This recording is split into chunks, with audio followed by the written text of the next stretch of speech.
Bonjour tout le monde, c'est Patrick de Blog Linux. J'ai un beau projet à vous présenter, puis j'ai décidé que j'allais filmer ça et documenter un peu le processus. Donc, pour la première fois, je vais faire pénétrer les gens dans mon bureau, qui est complètement bordélique. Je suis en train de faire deux gros projets en même temps. Donc, ça, c'est mon coin router, NAS, système de son. Le NAS qui est complètement ouvert pour un projet actuellement. Je vais vous expliquer ça tantôt. Mon poste de travail principal qui est aussi tout démoli. L'ordinateur est même pas là. Je suis en train de tout remonter ça avec mon nouveau matériel de podcast. Et ça, c'est le poste à mon épouse ici qui est à côté de moi, qui présentement, c'est le bordel parce que c'est le seul endroit, ainsi que celui-là, où je peux mettre tout mon matériel. Donc, comme vous avez probablement écouté pendant l'émission, j'en ai parlé beaucoup à l'émission 150, j'ai commandé mon matériel de podcasting et j'ai tout reçu la journée même, excusez-moi, le lendemain du podcast. Donc, la première chose que j'ai fait et que j'ai reçu, j'ai installé un support pour mes deux moniteurs. Avant, les deux moniteurs étaient sur pied, ici, qui étaient déposés sur la tablette en verre. Donc, ce que j'ai fait, c'est que je me suis commandé un support pour les deux moniteurs. Et c'est attaché, oui, croyez-le ou pas, sur la tablette en verre en bas. Mais c'est très solide, là, même si je le brasse, là, ça bouge absolument pas. C'est du verre trempé. Donc mes deux moniteurs sont attachés comme ça, mes fils passent partout comme il faut. Je suis en train de tout attacher ça. Je suis sur le point de tout remettre dans son trou. Je peux ajuster l'angle. C'est vraiment un très beau support. J'ai payé ça environ 59 $. Donc ça, c'est une des choses que j'ai commandées pour mon projet de podcasting. J'ai reçu beaucoup d'autres matériels aussi. Je vais tourner tranquillement pour donner mal au cœur à personne. Et ça ici, c'est pas mal le reste du matériel que j'ai reçu. Je vais vous le montrer rapidement, puis je vais faire un ou deux unboxings par la suite de certaines choses qui sont plus intéressantes que les autres. Donc, la première chose que je me suis commandé, une autre affaire que je me suis commandé, c'est un boom à suspension pour accrocher le micro après. Mon autre installation avec le micro avait aussi un boom à suspension. J'ai décidé de le vendre avec le micro pour m'en racheter un nouveau. C'est, je vous dirais à peu près le même boom que j'avais avant. C'est le même type de matériel. Je vais déposer ça ici. Autre chose que je me suis commandé, c'est ce câble ici. Un câble de 10 pieds qui va me permettre de brancher un deuxième ordinateur à ma nouvelle table de console. Fait que c'est ça, c'est les câbles que ça prend. Un autre câble ici, ça c'est, non, ça, croyez-le ou pas, c'est des écouteurs. Et ils sont très bien cotés. Je vous donnerai le numéro de modèle, ils sont ultra légers. C'est des écouteurs pas pas par-dessus les oreilles, mais à côté sur les oreilles. Et ils sont très légers et ils ont eu des très bonnes revues sur Amazon. Ils étaient vraiment pas chers, ils étaient 19,95. C'est pas mes écouteurs principaux, je vais m'en servir strictement pour mixer des choses, parce que mes écouteurs principaux, c'est autre chose. Je vous les montrerai quand j'aurai fini mon setup. Ça, c'est le câble XLR que ça prend pour brancher mon nouveau micro. Donc, j'ai reçu le câble XLR. Ça, c'est le support anti-choc pour mon nouveau micro. Donc, c'est un anti-choc. On met le micro là-dedans. Le micro est suspendu après des élastiques, finalement. On voit bien les élastiques. Et ça, c'est attaché après le boom à suspension. Donc, si jamais on frappe la table ou on frappe le boom ou quoi que ce soit, il n'y a aucune vibration qui est transmise au micro. Ça, c'est le pop filter qui vient avec l'anti-choc. Je l'aime beaucoup parce qu'il est beaucoup plus petit que l'autre et il s'installe directement sur le micro. On l'attache après le micro avec des petits caoutchoucs ici comme ça. Donc, j'ai hâte d'essayer ça. J'ai hâte de l'essayer. Il est métallique en avant, mais il y a vraiment comme du foam en arrière parce que les pop filters métalliques souvent laissent passer le bruit. Ça donne un drôle de son, mais le fait qu'il y ait un petit foam en arrière, je crois que ça va faire une bonne job. Ça, je voulais vous montrer. J'en ai aussi parlé dans une autre émission dans le passé. C'est mes disques de NAS. J'ai acheté deux disques de 4 TB à 7200 RPM. Ça aussi, ça a des revues assez incroyables. C'est des Deskstar NAS. La compagnie, c'est HGST. C'est des 4 TB, 7200 RPM. C'est de qualité NAS. C'est vraiment des très bons disques. Je suis en train de travailler sur ce projet-là en même temps. L'autre chose que je me suis commandé, dont je suis hâte d'essayer et de déballer, c'est mon nouveau micro, qui est le même micro que Sandrine. C'est un AT2020 de Audio-Technica. Si vous allez voir sur Amazon ou n'importe où, les revues de ce micro-là sont absolument incroyables. C'est un micro qui n'a pas coûté si cher que ça. Il m'a coûté 139 $, mais je vous dirais que c'est la qualité d'un micro là, de studio de 300 $ facilement. Donc, toutes les revues sont absolument incroyables sur ce micro-là. Alors, j'ai très hâte de déballer ça. Et l'autre chose que je vais déballer pour vous, c'est mon petit bébé ici. Ma nouvelle console de mixage. J'en avais pas avant. Donc, à chaque fois que j'avais quelque chose que je voulais mixer dans la salle Mumble pour que les gens puissent écouter le podcast, il fallait toujours que j'envoie mes affaires à Sandrine. C'était pas un problème en tant que soi, là. C'est pas un problème d'envoyer les choses à Sandrine. Sauf que ça faisait longtemps que je rêvais de m'équiper, moi aussi, d'une bonne console de mixage. Et ce que j'ai déjà ouvert la boîte, là, je vous mentirai pas, là, c'est pas un pur unboxing. Ce qui va vous surprendre, c'est la grosseur de cette console-là. Regardez, je mets ma main à côté, hein.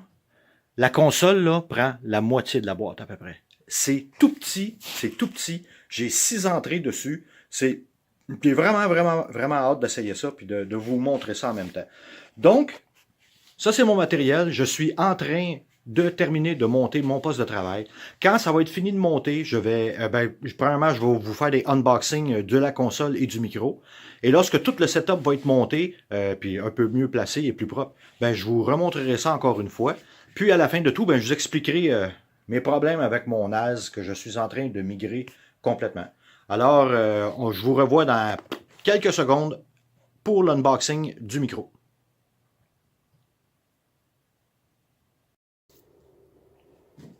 Alors, rebonjour tout le monde. On a changé de place. On est finalement dans ma salle à manger. Je m'excuse, ça fait peut-être très amateur, mais je voulais partager ça avec vous, puis je suis pas une personne spécialisée dans les unboxings. Fait qu'on va essayer de faire ça ensemble. Je vous ai montré tantôt que j'avais commandé des petits écouteurs. Des petits écouteurs d'Amazon qui m'ont coûté $19,95. Je vais ouvrir ça. La boîte, je l'ai ouverte, mais j'ai pas déballé les écouteurs en tant que tels. Est-ce qu'il y a d'autres choses dans la boîte? Ah, il y a une petite poche pour mettre les écouteurs dedans. Une petite poche. Bon, ça c'est la petite poche. Ça c'est les écouteurs, je vais les déballer.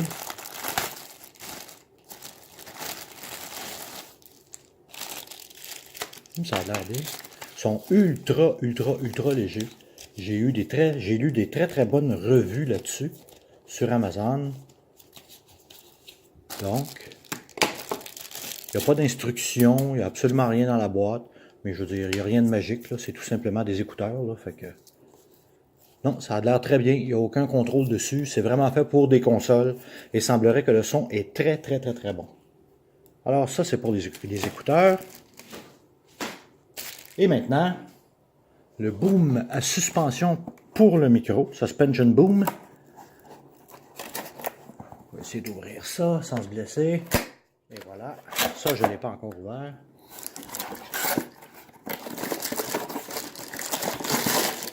Ah, ok, ça c'est la clampe qui va après le bureau. J'ai commandé ce modèle-là justement à cause de cette clampe ici, qui est vraiment très très très très rigide et plus grosse que ce que j'ai habituellement. Donc je la trouvais très intéressante. Elle est large, vraiment large sur le devant. Elle est aussi assez profonde parce que je dois l'installer comme vous avez vu tantôt avec le support pour mes deux moniteurs. Je dois installer ça sur du verre avec deux morceaux de bois de chaque bord sur du verre trempé. C'est très solide. Donc ça c'est le pied. Comme je vous l'ai dit, c'est la raison pour laquelle j'ai commandé ce boom-là. Ok, ça c'est l'adaptateur pour un micro que je n'aurai pas besoin parce que j'ai l'adaptateur qui vient avec mon micro. Je vous l'ai montré tantôt, c'est le support anti-choc du micro. Fait que ça, c'est ce qui vient avec le boom. Si jamais vous avez un micro, vous pouvez avoir ça. Vous n'avez pas besoin d'acheter de matériel extra, ça vient avec. Et le pied du micro. Ça, c'est assez standard. Ça ressemble pas mal à tous les modèles que j'ai vus à date. Là. Donc, ça s'ouvre comme ça. Et ça garde sa forme. Ça, c'est le bout qui va dans le pied. Et ça, c'est le bout ici pour attacher le micro après. Comme ça. Il y a toujours le petit adapteur ici. Souvent, il est aussi dans l'anti-choc, ça vient avec. Donc, ça, c'est le bout de suspension pour le micro. On continue avec... le micro. Le micro. Comme je vous ai parlé tantôt, c'est un AT 2020 de Audio-Technica. Très, très, très, très bien coté. Il est très léger comparé à mon Blue Yeti que j'avais. Il est beaucoup plus petit. Je vais vous déballer ça, comme ça. Donc, on a des instructions.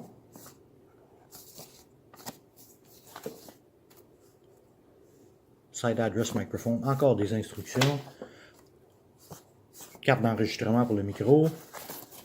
Un peu de mousse. Un très beau sac pour le micro. Écrit Audio Technica dessus. C'est quelque chose à l'intérieur. Oui, ah mon Dieu. Je crois que c'est un autre adapteur pour le micro lui-même. Je ne sais pas à quoi ça sert. Donc, je vais devoir lire les instructions. Si quelqu'un le sait, vous pourrez me le dire. Ah, j'ai hâte de voir ça, ce micro-là. Ah là là là là là là.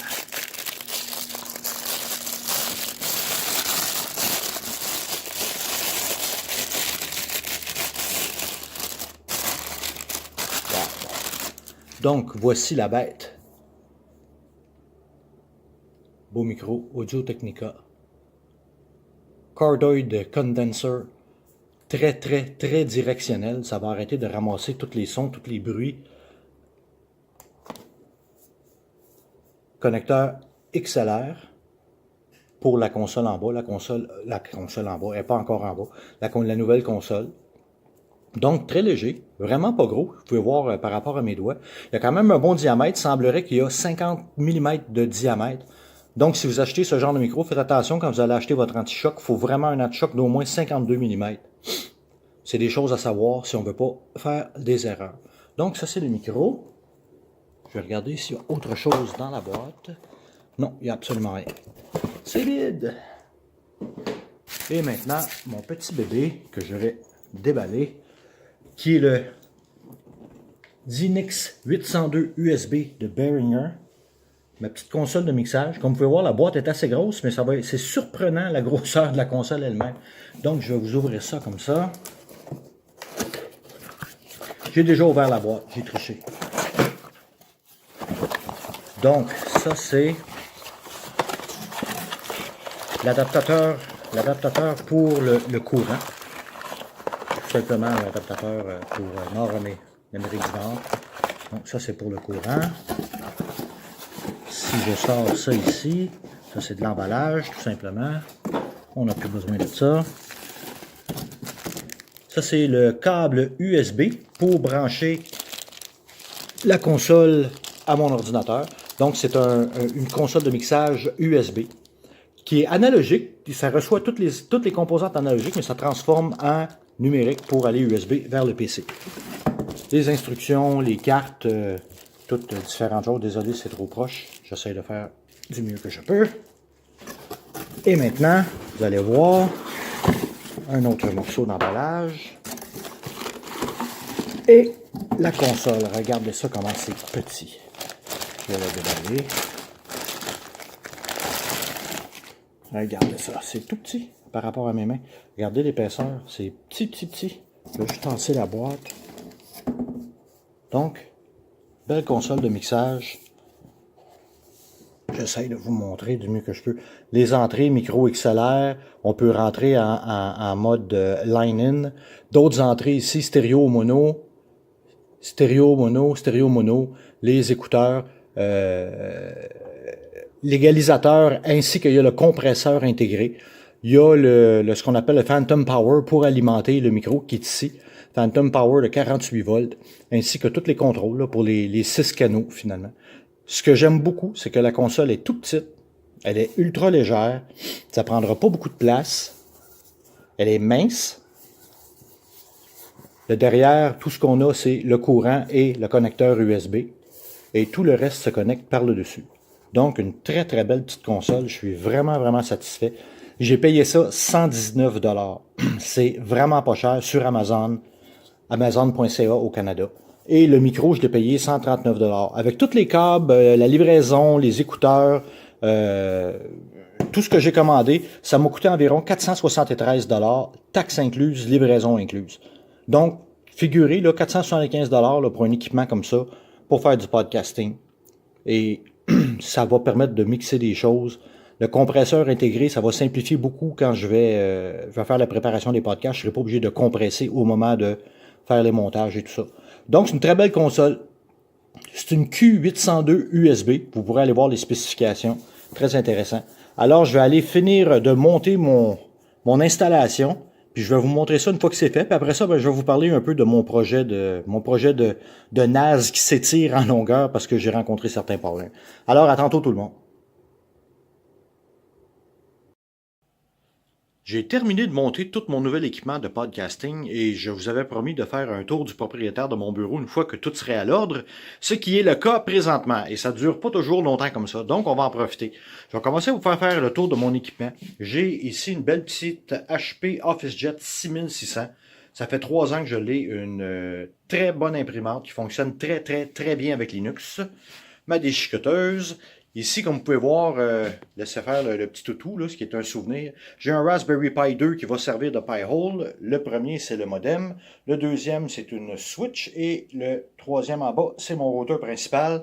Un vieil écran pour se brancher sur mon NAS OMV parce qu'il n'y a pas d'interface graphique à part par le web. Mais de cette façon-ci, je peux connecter directement, avoir une session terminale. Le clavier. Ici aussi, il y a plein d'équipements. J'ai mon petit netbook, des caméras, un autre petit ordinateur, des disques durs, des écouteurs en bas là. Ici, ça c'est mon NAS que j'ai tenté de remonter. Il vient d'arriver quelques petits problèmes. Vous allez entendre parler dans l'émission 151. Et ça, c'est mon UPS principal de 1500 kVA pour mon NAS et garder mon réseau en vie. Quand j'ai une panne d'électricité, et que j'éteins mon NAS, j'ai assez de courant pour garder mon réseau en vie, Internet en vie pendant au moins 3 heures. Donc c'est intéressant. Et à côté, c'est le subwoofer de mon fameux système de son Boston Acoustics, qui est pas complètement monté. Là, on voit un haut-parleur ici sur le côté, l'autre et l'autre bord caché en arrière de l'écran. Ça, c'est mon poste principal qui est remonté avec mon nouvel équipement. Je vais commencer par vous montrer le micro. Le micro qui est un Audio-Technica AT2020, oups, je suis un petit peu trop proche, avec un pop filter devant. Donc, on ne voit pas vraiment la tête du micro. Avec un boom à suspension. C'est un micro cardioïde dynamique avec un connecteur XLR. Je vais vous le montrer par derrière, comme ça. Là, on voit plus le derrière. On voit que le pop filter est attaché juste avec des petits élastiques. C'est fait comme ça. Donc, très bon micro. Ma console de mixage, qui est en dessous ici, qui est très petite, elle vraiment fonctionne très bien. D'ailleurs, elle fonctionne présentement.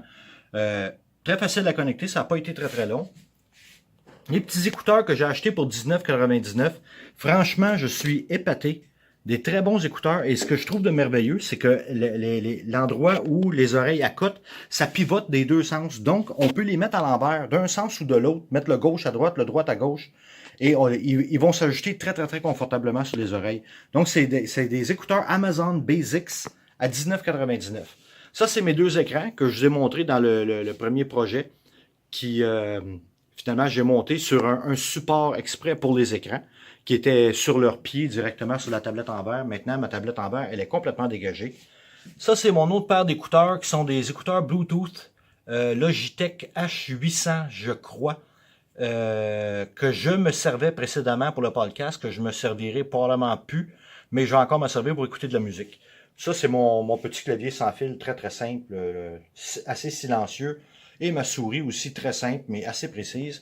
Et mon Chromebook, que je vais maintenant maintenir à côté, mon fameux Chromebook dont je parle tout le temps, qui est réversible, que je vais tenir à côté et qui va me permettre de faire rentrer de la musique ou d'autres contenus pendant le podcast. Oui, vous avez probablement remarqué aussi un Raspberry Pi 3 modèle B, là. Ça, c'est mon RetroPie Gaming Gear que j'attends après le petit contrôle de chez Amazon. J'ai commandé un 8bit12 0W, je sais pas trop quoi, là. Puis, c'est ça. Et ça, c'est mon ordinateur principal, qui est ma bête que j'utilise depuis toujours. Pas depuis toujours, mais c'est le dernier ordinateur que j'ai remonté moi-même. J'essaye de faire ça le plus proprement possible, les fils. J'aime pas ça quand ça traîne beaucoup. J'ai un câble réseau qui passe là, puis en arrière, là, un peu partout, j'essaie de garder ça assez clean, les fils assez bien rangés. Ça a déjà été assez bordélique, merci. Fait que j'essaie de garder mon bureau assez propre. Si c'est éblouissant un peu, c'est parce c'est la première journée qu'il fait vraiment un gros soleil. Ça fait du bien. Et ça, c'est le poste à mon épouse, qui est un- je dirais le modèle avant celui que je vous ai montré tantôt, c'était mon ordinateur principal, qui est un AMD quad-core, je me rappelle plus, 4300 kHz, MHz, je crois, avec Ubuntu 16.04 dessus, qui devrait être upgradé bientôt à 18.04.